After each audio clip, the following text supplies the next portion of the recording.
Құлагердің көз жасы.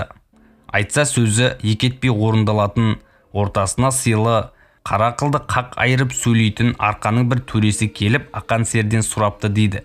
Ақан, құлагеріңді ауыл тұрмақ тұтас қазақтан еді. Жылқының да жасы келді. Ақан деген атың осы атпен шықты. Ақаннан алған тәбәргім осы еді деп, құлагерді қажет десең мінбей-ақ жетектеп жүрейін.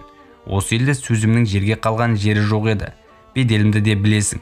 Берші маған, қишы маған құлагеріңді деп қиылыпты деседі.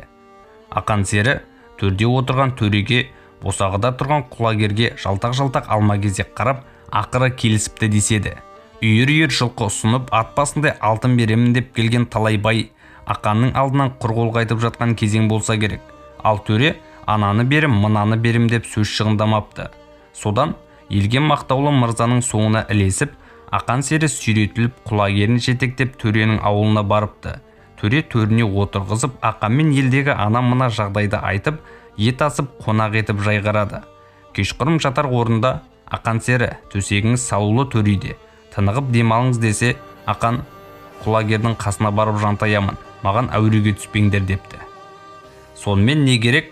Төре таңертең қораға басын сұқса, Ақан сері көкмайса шөптің үстінде жатып, иығына басын салған құлагердің кейкілінен сипап, күбірлеп сөйлеп жатыр дейді. Сөйтсе, құлагердің көзінен жас сорғалап ағып жатыр екен. Жануар сезіп жатқан ғой жолайрықты. Төре ана сорғалаған жасты көріп өзі шошып кетіпті. Сол тұрғанда айқайға басты дейді. Алып кет ана құлагеріңді. Мынауың жануар емес адам ғой. Қылқұйрықтың киесі ғой. Болды, қайта ауылыңа. Атыңда өзіңе, атағыңда өзіңе деп. Төре серінің ас суын беріп, шапанын жауып төбе басына дейін шығарып салды дейді.